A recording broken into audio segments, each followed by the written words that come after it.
Hey UA players, today I want to tell you about my experience piloting Blue HISTORIA at the LA Regionals. Even though Red Kenshin won the regional, I wasn't too scared of it. My deck actually plays into it very well. Blue HISTORIA is so low to the ground that I can push up units early and even play them up front, and still build up my energy if I need to. Because you restand APs constantly with these cards. So here's the deck list that I used. I maximized my cleanup and my memories. Both of those cards were the MVPs of the deck. They give me crazy draw power in addition to filtering both my deck through cleanup and my hand through memory. At its best, by turn 3, I was able to have 6 events in sideline, bringing out the best in my Raid Historia, which has impact and lets me restand an AP when 4 events are in the sideline, and my Raid Ymir, which lets me double attack pretty much. On average, I usually had about 3 or 4 events by turn 3, which is still good because I'm getting an AP back so I could play more bodies down. And if I'm not winning by turn 3, I'll be winning by turn 4. You know, in a perfect world, but let's get into the matches. For the first match, I went up against Blue Mustang. This was a very close match. I had won only by 1 life. If I had not won in the last turn, I definitely would have lost. He was able to raid his Mustang 3 times, but luckily, thanks to the draw power of my deck, I was able to find my specials and respond accordingly. Next, we had Purple Saito. Now, I wasn't prepared to fight Purple Saito. I definitely made the deck myself, and I've play tested with it. I thought it was strong. I was only able to play it on Sim. It was a bricking competition for the both of us. So we were both struggling on energy. We both had to AP draw for the first 3 or 4 turns, and he was able to put on some pressure in the early game. Luckily, thanks to his 2-drop, he was able to return a 0 to his hand so he could play it on the back line. And also, thanks to his 3-drop, which got his energy right, he was able to move other characters around on his field to where they needed to be, either for energy or for pressure. And also another problem card for me was the 4-drop Action 2 Kenshin. Pretty much lets you play a card for free, and I thought I had game, but it turns out I didn't have enough bodies, because I had no idea he could fix his energy line like that with his 3-drop, and do those crazy plays where you can bounce back a 0 to your hand and just play it in the back and fix it even better. So I was very surprised by that. It didn't seem like he could get bodies up or put that pressure on me. But yeah, unfortunately I lost that one. Props to him. It was actually a really funny match because we both couldn't play. And at the end of it, he told me how to shuffle better. Yeah, when you see a full playset in your hands, oh yeah, it's not going to be a good time. On to the next one, we had Green Kenpachi Toshiro. This deck gave me way more trouble than I thought it would. The player giving Kenpachi Impact 2 and Damage 2 made for some really good early game damage. He managed to get that by using Yachirusu's effect. When if sidelined, he had the option of giving his Kenpachi either Impact +1 or Damage +1, which when you raid over a 4-drop Kenpachi, you can actually get an Impact 1, Damage 2. So that's how he was able to get Impact 2.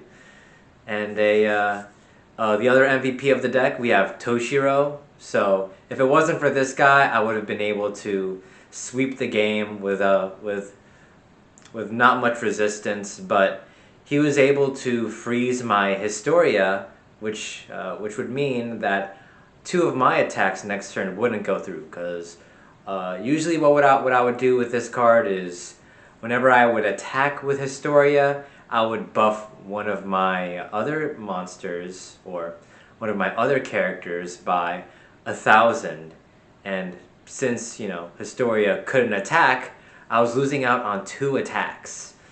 And, you know, in the late game, he would freeze my Ymir, which is also a double attacker. So, yeah, no.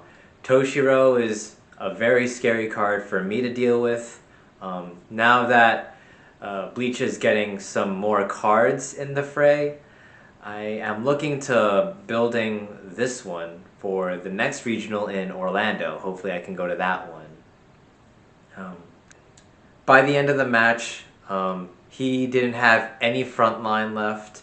He only had his energy line, and I had him down to 1 life, but luckily for him, he managed to top deck his Raid Kenpachi, which he managed to use to hit me for impact, which I don't have any nullify impactors in this deck.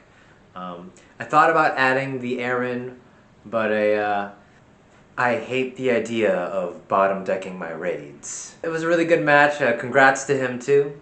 Up next we have Blue Sukuna, the pure variant focused on getting the shrine and all fingers engrave.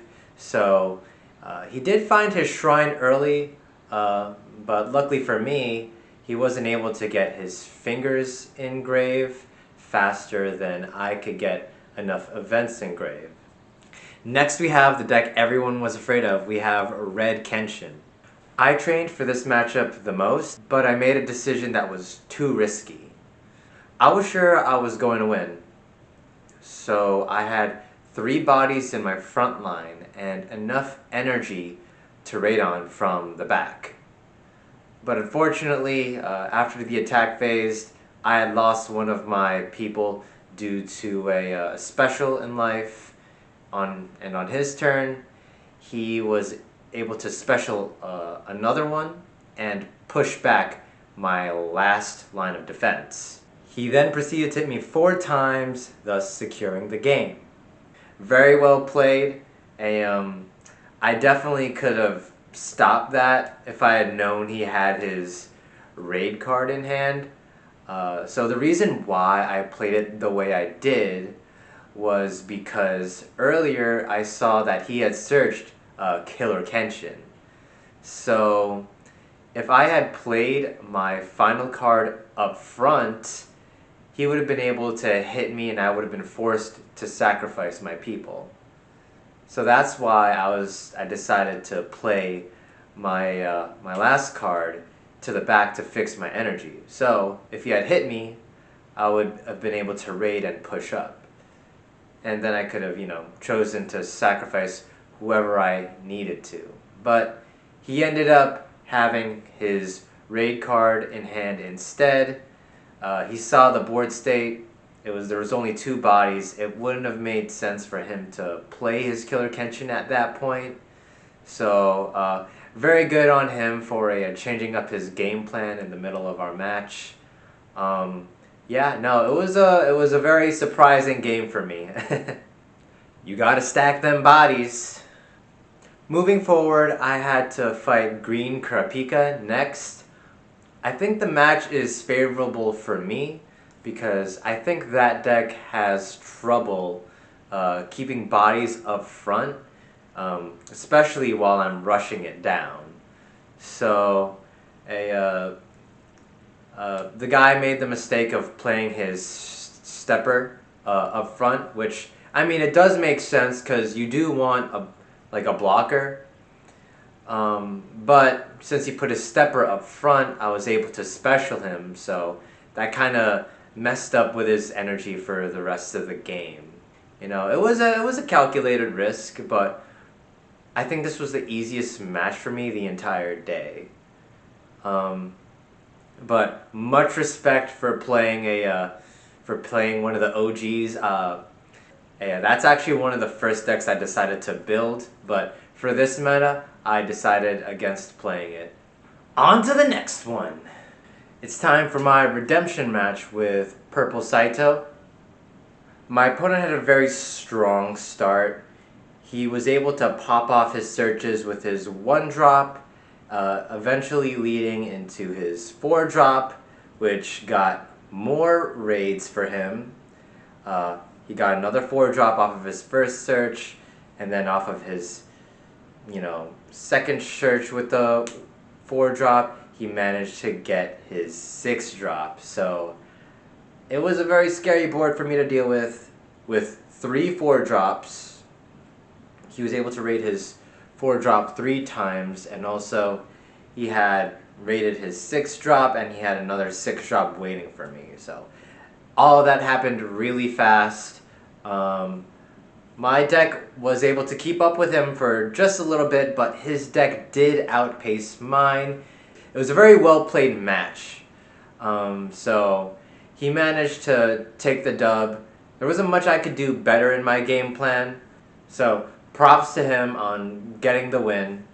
And unfortunately, I wasn't able to redeem myself against this deck, but I had one more redemption match waiting for me.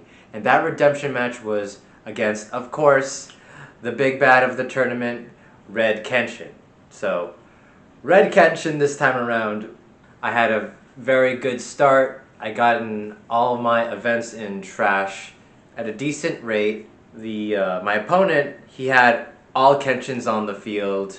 I was able to take the win with 2 life remaining.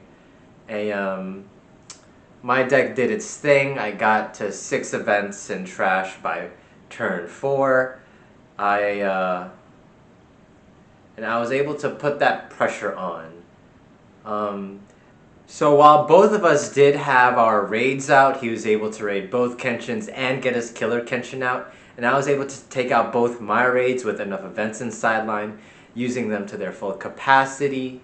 He wasn't able to establish as much board presence as the other Red Kenshin earlier, because he didn't have his double energy Karu, and that is a weak point that I have found with that deck. While you are able to find your Kenshins, you cannot search for your Karus. You will have to draw into them, which isn't that much of a problem for the deck, considering you can draw a lot with that deck. So I was very thankful to have the final dub for the day, especially against the big bad of the tournament, and I was able to break even with my record, with a record of 4-4. So I was able to manage to nab a spot in the top 128th as 124th. Hey, let's go. We take those.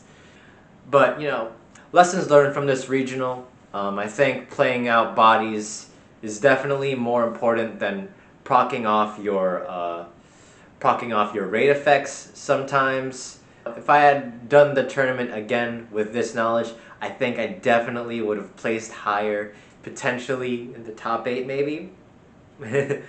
But, you know what, it's all good. For the next regional, I think the decks I would consider taking are Purple Saito and the Green Kenpachi with its new buff support cards. Maybe Yellow Kaiju number 8. I love my yellow decks. I have to see how it plays against the meta. But that is yet to come. If you made it this far, thank you so much for watching.